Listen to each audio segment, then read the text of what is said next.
The city's most feared mafia boss, Lorenzo DeSantis, slid into the back seat of his bulletproof SUV after a long night of negotiations. He didn't look up. He didn't need to. No one in the city dared make a sound around him. But before he could close the door, a tiny voice snapped through the silence. "Shut up." Lorenzo froze. No one in his entire life had ever spoken to him like that. He slowly turned his head. A little girl, no older than 7, was sitting in the corner of the back seat, knees pulled to her chest, eyes red from crying. She wasn't scared of him. She wasn't intimidated. She was shaking from something else entirely. Lorenzo frowned. "Who put you in my car?" "Be quiet," she whispered again. "Please don't say anything. He'll hear you." Lorenzo's heartbeat slammed against his ribs. He'd survived ambushes, betrayals, shootouts, but nothing unnerved him like the terror in her voice. "Who?" he demanded. Her eyes slowly lifted to meet his, but they weren't looking at him. They were looking past him, at the tinted window, at the dark street outside. "He's coming," she said. "He told me not to scream. But when he saw your car, he ran to get his knife." And for the first time in years, the mafia boss felt something he wasn't used to. Cold, real, fear. Because when Lorenzo turned to check the street, he recognized the shadow approaching. A man he thought was dead. A ghost from his past. The only person who ever swore he would come back for revenge and take the boss's child to hurt him. Except Lorenzo didn't have a daughter. So who was this girl? And why did the ghost want her? His world began to collapse. Stay with me until the end, because what that little girl reveals next will expose the one secret the mafia boss swore he'd buried forever. Before we begin, don't forget to like this video, hit subscribe, and comment where you're watching from. Now let's get started. Lorenzo had built an empire on fear and respect. For 30 years, his name alone could silence a room full of hardened criminals. He owned judges, controlled politicians, and commanded an army of loyal soldiers who would die for him without question. But sitting in that back seat, staring at this terrified child, he felt powerless for the first time since he was a boy himself. The girl pressed herself deeper into the corner of the seat, her small frame trembling like a leaf in a hurricane. Her clothes were dirty and torn, suggesting she'd been running for hours, maybe days. But it wasn't her appearance that struck Lorenzo the most. It was her eyes. They held a depth of pain that no child should ever carry. "What's your name?" Lorenzo asked softly, his voice barely above a whisper. The girl shook her head frantically. "No names. He knows names. He finds people when he knows their names." Lorenzo's mind raced through possibilities. Who was this man approaching? The shadow he'd glimpsed looked familiar. Hauntingly so, but his rational mind rejected what his instincts were telling. Him. Antonio Marchetti was dead. Lorenzo had watched him die 12 years ago in that warehouse fire. He'd made sure of it. But as the footsteps grew closer on the pavement outside, Lorenzo's certainty began to crack. The gait was wrong, uneven, like someone favoring an injured leg. Antonio had walked with that same limp after the car accident that nearly killed him before the fire finished the job. "Listen to me," Lorenzo said, reaching slowly into his jacket. The girl's eyes widened with fresh terror, but instead of a weapon, he pulled out his phone. "I'm going to call my driver. We're going to get you somewhere safe." "No," the girl hissed, grabbing his wrist with surprising strength. "He has people everywhere. He told me so. He said even the police work for him now. He said no one would believe me because I'm just a street kid and he's important." The words hit Lorenzo like physical blows. This wasn't random. Whoever was hunting this child had planned this carefully, systematically destroying her trust in any authority that might help her. It was a tactic Lorenzo himself had used countless times to isolate his enemies. "How long has he been chasing you?" Lorenzo asked. 3 days, she whispered. "Maybe 4. I lost count. He took me from the shelter where I was staying, said I was special, said I was going to help him get back at someone who hurt him real bad." Lorenzo's blood turned to ice. The shelter.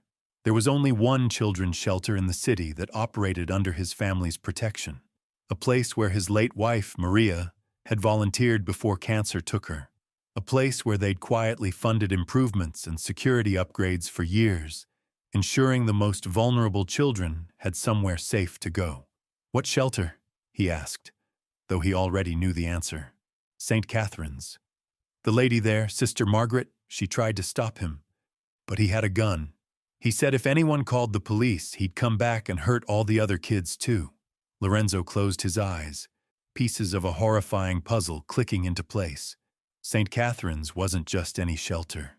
It was the place where Maria had spent her final months, reading to children, organizing art therapy sessions, pouring her maternal instincts into kids who had nowhere else to turn. After her death, Lorenzo had continued supporting the shelter anonymously, seeing it as the last connection to his wife's gentle spirit.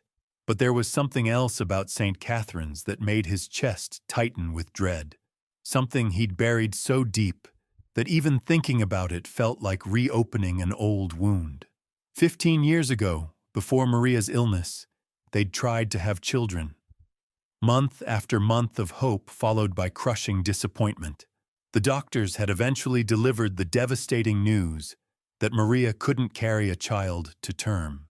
The grief had nearly destroyed their marriage. In desperation, they'd explored adoption. They'd even gotten as far as meeting with a pregnant teenager at St. Catherine's, a girl who'd chosen them to raise her baby. They'd prepared a nursery, bought clothes, dreamed of sleepless nights and first steps and birthday parties. But the girl had changed her mind at the last minute, deciding to keep the baby herself. Lorenzo and Maria had been heartbroken but supportive, even helping the young mother get back on her feet. They'd never learned what happened to the girl or her child after that. The girl in his back seat shifted, and something about her profile in the dim streetlight made Lorenzo's breath catch. The shape of her nose, the curve of her chin, even the way she tucked her hair behind her ear. It was achingly familiar. "What's your mother's name?" he asked quietly. The girl looked at him with confusion. "I don't have a mother. Sister Margaret said she died when I was little. Car accident or something? I don't remember her." Lorenzo's hands began to shake. The timeline fit, the location fit, but it was impossible, wasn't it? "Do you remember anything about before the shelter?" He pressed gently. "Any other family? Any stories about where you came from?" The girl shrugged. "Sister Margaret said my mom was real young when she had me. Said she tried real hard to take care of me, but things got bad. Drugs or something. That's all I know." The footsteps outside had stopped. Lorenzo peered through the tinted window and saw a figure standing under a streetlight about 50 feet away. Even from that distance, even after 12 years, even with the scars that covered half his face, Lorenzo knew exactly who it was. Antonio Marchetti, his former lieutenant, his brother in arms, his greatest betrayal, the man who'd discovered Lorenzo's secret adoption plans all those years ago, the man who'd used that information to try to extort money from rival families, the man who'd threatened to expose every vulnerable detail of Lorenzo's personal life for profit, the man Lorenzo had left to burn alive in that warehouse, believing justice had been served. But Antonio hadn't died. He'd survived, scarred and twisted by hatred, spending 12 years planning his revenge, and somehow, impossibly, he'd found the one thing that could hurt Lorenzo more than any physical torture, the child he and Maria had never gotten to raise. Lorenzo's mind reeled as the pieces of his past came crashing together like a violent collision. The scarred figure under the streetlight began moving again, but not toward the car. He was circling it slowly, deliberately, like a predator savoring the hunt. The little girl's breathing became more rapid. "He's playing with us," she whispered. "He likes to make people scared before he hurts them. He told me that's the best part." Lorenzo felt his protective instincts surge, something primal and fierce that he hadn't experienced since Maria's death. This child, whoever she was, had sought refuge in his car. She'd trusted him enough to warn him about danger. That meant something in his world. "Tell me, exactly what he said to you," Lorenzo commanded quietly, his voice carrying the authority that had built his empire. Every word you can remember. The girl's eyes darted between Lorenzo and the window. He said he was taking me to see my real daddy. Said my daddy was a bad man who needed to learn what it felt like to lose everything he cared about. But I don't have a daddy. Sister Margaret told me he died before I was born. Lorenzo's blood turned to acid in his veins. The timeline was becoming clearer, more horrifying with each revelation. If Antonio had somehow discovered the connection between this child and the adoption that never happened, if he'd pieced together the truth about her parentage, then this wasn't just revenge. This was psychological warfare designed to destroy Lorenzo from the inside out. What else did he tell you about your father? Lorenzo pressed. The girl wiped her nose with the back of her hand. He said he used to work with him. Said they were friends until my daddy betrayed him real bad. He showed me pictures on his phone of a big house with gardens and said that should have been where I grew up if my daddy wasn't so selfish. Lorenzo's hands clenched into fists. The house Antonio had shown her was undoubtedly the estate Lorenzo had shared with Maria, the gardens she'd tended with such care, dreaming of children who would play among the roses and chase butterflies across the manicured lawns. But there was something else nagging at Lorenzo's memory, something about the young mother who'd chosen to keep her baby 15 years ago. Her name had been Sarah Marchetti.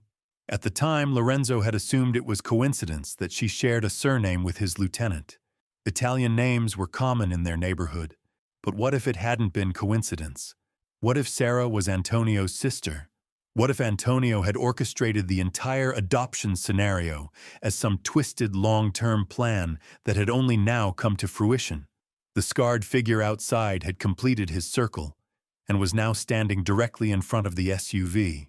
Even through the bulletproof glass and tinting, Lorenzo could see the grotesque smile spreading across Antonio's ruined face. Antonio raised his hand and tapped on the hood of the car with something metallic. The sound echoed through the interior like a death knell.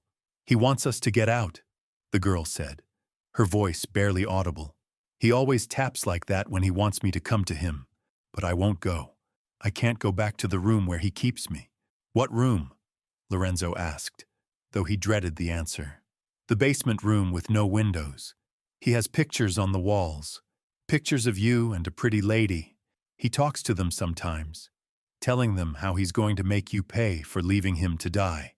Lorenzo's vision blurred with rage. Antonio hadn't just survived the warehouse fire.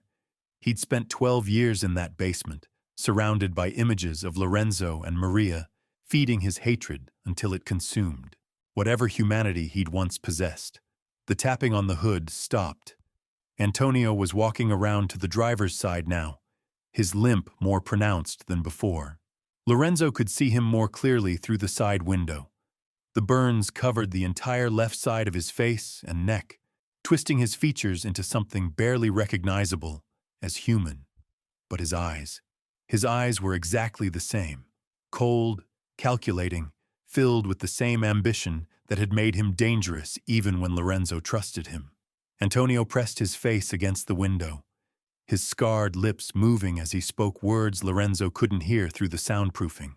But he could read lips well enough to understand the message. "Come out and play, Lorenzo. Time to settle old debts." The girl grabbed Lorenzo's arm. "Please don't leave me with him. I know you're important like he is, but you seem different. You seem sad instead of angry." Lorenzo looked down at her small hand on his sleeve. Such a simple gesture, but it carried the weight of absolute trust. This child had been terrorized for days, hunted like an animal, threatened with unspeakable violence. Yet she'd found the courage to warn him about danger and ask for his protection. In that moment, Lorenzo made a decision that would change everything. He wasn't going to run. He wasn't going to call for backup. He wasn't going to handle this like a business transaction or a territorial dispute. This was personal. This was family. And family meant everything. "Listen to me very carefully," Lorenzo said, his voice steady despite the chaos in his heart. "I'm going to get out of this car, but you're going to stay here. These doors lock automatically, and this glass can stop bullets. You'll be safe." The girl's grip on his arm tightened. "What if he hurts you? What if he has a gun?" "Then you use my phone to call the number I'm going to show you," Lorenzo said, pulling out his device and scrolling to a contact labeled simply as family. "These people will come for you no matter what happens to me. They'll keep you safe and find you a real home with people who will love you." "But what about your real daddy?" she asked. "What if he comes looking for me?" Lorenzo's throat tightened. He looked at this brave, broken little girl who'd risked everything to save a stranger, and he saw Maria's compassion reflected in her eyes. He saw the child they'd dreamed of raising, the daughter they'd never gotten to tuck into bed or read stories to or teach about the world. "Maybe he already has," Lorenzo whispered. Lorenzo reached for the door handle, but the girl's voice stopped him cold. "Wait, there's something else you need to know about him. About why he really wants me." Lorenzo's hand froze on the metal. Outside, Antonio had stopped moving entirely, standing motionless under the streetlight like a statue carved from hatred and scars. "What else?" Lorenzo asked, though every instinct screamed at him to get out there and end this nightmare once and for all. The girl's voice dropped to barely a whisper. "He has a box, full of papers and pictures. He showed me some of them when he was trying to make me understand why I was special to him." Lorenzo's blood turned to ice. "What kind of papers?" "Birth certificates, hospital records, legal documents with big stamps on them, and pictures of a lady in a hospital bed holding a baby. She looked really sick, but really happy." The world tilted sideways. Lorenzo gripped the leather seat so hard his knuckles went white. Maria. It had to be Maria during one of their hospital visits, one of their failed attempts at fertility treatments. But how would Antonio have gotten those photographs? The girl continued, unaware that she was systematically destroying Lorenzo's understanding of his own life. "He said the lady in the picture was supposed to be my new mommy, but she got too sick and died. He said my real mommy was his sister, and she gave me to the people in the big house, but then they changed their minds and sent me away." Lorenzo couldn't breathe. The pieces weren't just falling into place anymore. They were crashing down like an avalanche, burying everything he thought he knew about his past. Sarah Marchetti hadn't changed her mind about the adoption. Someone had changed it for her. "Did he tell you what happened to your mother?" Lorenzo managed to ask. The girl nodded, tears streaming down her cheeks. "He said she tried to take me back after I was born, but the people in the big house didn't want me anymore because the lady got sick. So my mommy had to raise me by herself, but she was just a teenager and didn't have any money. He said she started using drugs to make the sadness go away, and that's what killed her." Lorenzo felt something break inside his chest. Not just his heart, something deeper. His entire sense of who he was and what his life had meant. Maria had never recovered from losing that adoption. She'd thrown herself into charity work, spending countless hours at St. Catherine's. But Lorenzo had always sensed she was trying to fill a void that nothing could touch. When the cancer came, she'd fought it with the desperation of someone who felt she had unfinished business in the world. What if that unfinished business had been this child? What if Maria had died believing they'd abandoned a baby who needed them? Antonio began moving again, his scarred face pressed against the passenger window now. His lips were moving, forming words that chilled Lorenzo to the bone even though he couldn't hear them through the bulletproof glass. "She's mine now. She was always mine. You stole my sister's life, so I'm taking her daughter." The girl saw Antonio's face and immediately curled into a tighter ball. "That's what he looks like when he's about to hurt someone. Please don't let him take me back to the basement. I promise I'll be good. I won't ask for food or water or anything." Lorenzo's vision went red. The basement. Antonio had kept this child, this innocent 7-year-old, locked in a basement for days, starving her, terrorizing her, using her as bait in his twisted game of revenge. Every code Lorenzo lived by, every rule that governed his world, demanded swift and brutal justice for what Antonio had done. But there was something else driving him now, something more powerful than the laws of the underworld. Paternal instinct. raw and fierce and undeniable. He looked at the girl's tear-streaked face and saw Maria's gentle eyes staring back at him. He saw the daughter they'd dreamed of raising, the child who should have grown up safe and loved in their home, surrounded by gardens and birthday parties and bedtime stories. Instead, she'd grown up on the streets, bouncing between shelters, believing herself unwanted and alone, all because of Antonio's manipulation and Lorenzo's ignorance. The rage that filled Lorenzo then was unlike anything he'd ever experienced. It wasn't the cold, calculated anger of a businessman eliminating competition. It wasn't the strategic fury of a general planning a war. This was the wrath of a father whose child had been stolen from him. "You're not going back to any basement," Lorenzo said, his voice carrying absolute certainty. "And you're never going to be hungry or scared again. Do you understand me?" The girl studied his face with the wisdom that only comes from surviving trauma. "You promise? Even if it means you get hurt?" "I promise. Even if it costs me everything."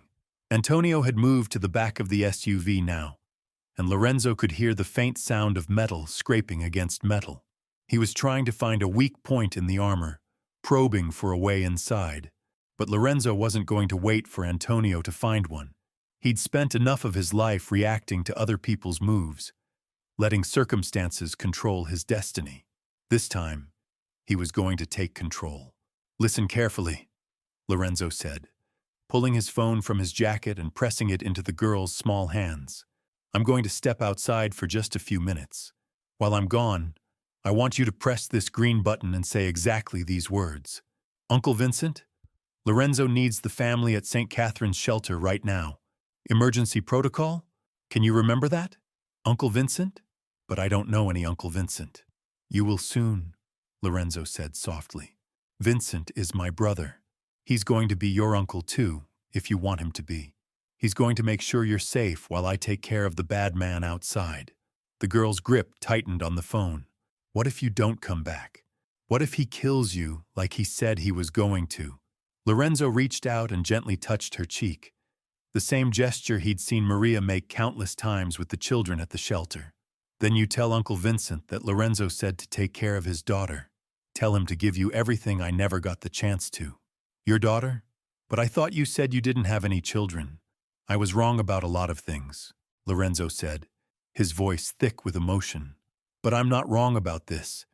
You're mine to protect now, and I don't let anyone hurt what's mine." He opened the car door slowly, stepping out into the cold night air. Antonio was waiting for him at the rear of the SUV, a long knife gleaming in his scarred hand. "Lorenzo, my old friend," Antonio said, his voice a raspy whisper damaged by smoke and fire. "I was wondering when you'd finally grow a spine and face me." "Hello, Antonio. I have to say, death hasn't improved your looks." Antonio laughed, a sound like broken glass grinding together. 12 years, Lorenzo. 12 years I spent in agony planning this moment. Do you know what it's like to have your skin melt off your bones? To spend months learning how to walk again? How to speak again? How to hate again? "I imagine it was educational," Lorenzo replied calmly, though his muscles were coiled like springs. "You always were a slow learner. But I learned, didn't I? I learned that the best revenge isn't quick. It's not a bullet to the head or a knife between the ribs. The best revenge is taking everything someone loves and making them watch it die slowly." "Is that what you did to your sister?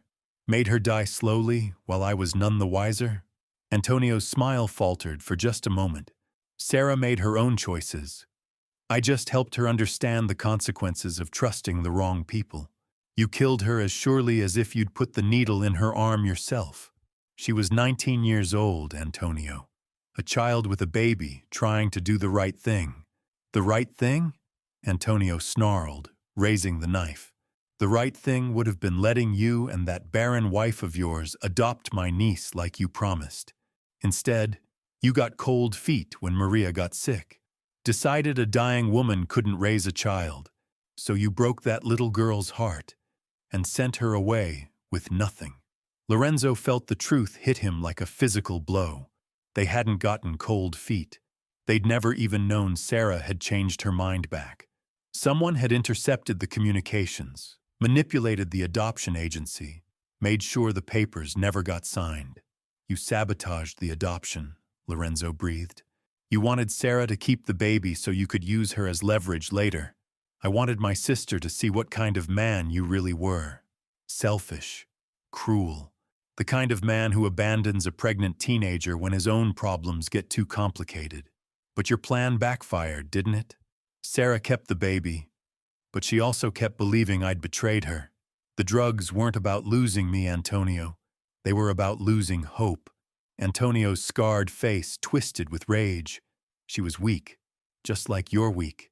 Just like that spawn of hers cowering in your car is weak. But don't worry, Lorenzo. I'm going to fix that. I'm going to teach her how to be strong by showing her what happens to weak men who think they can play God with other people's lives. Lorenzo took a step forward, his hands steady despite the fury, burning in his chest. The only thing you're going to teach her is what justice looks like when it finally catches up to monsters like you. Antonio lunged with the knife, but Lorenzo was ready.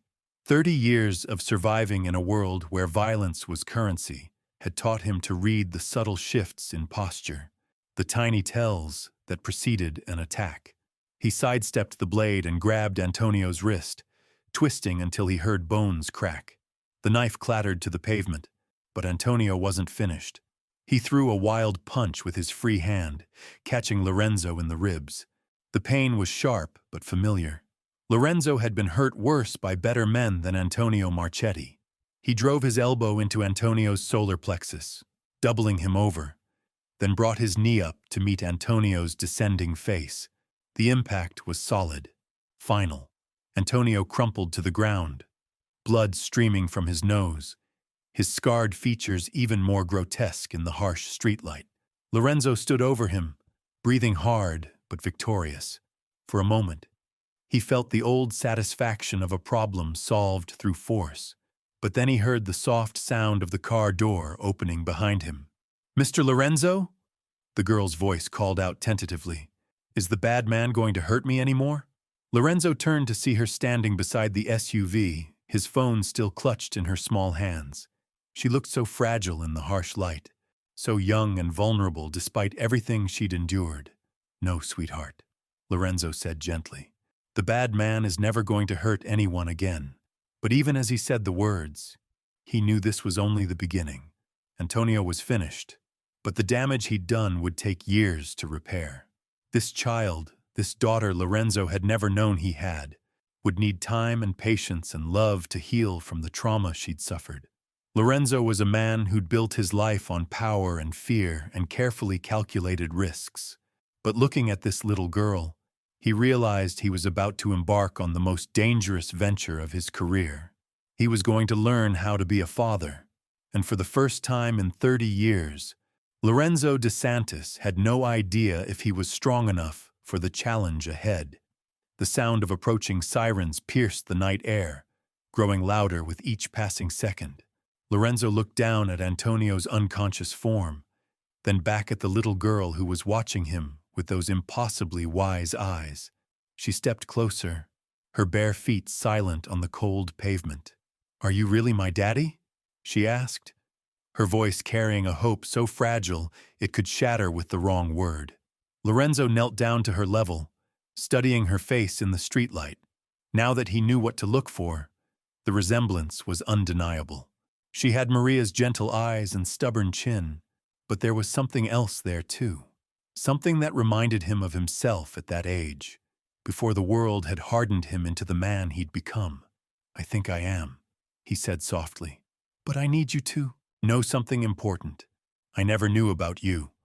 If I had known, if I had even suspected you existed, I would have moved heaven and earth to find you." The girl tilted her head, processing this information with the careful consideration of someone who'd learned not to trust promises too quickly. "Sister Margaret used to say my mama talked about a man with kind eyes who was going to give me a good home. She said mama never stopped believing he would come back for me someday." Lorenzo's throat constricted. Maria had been right about one thing.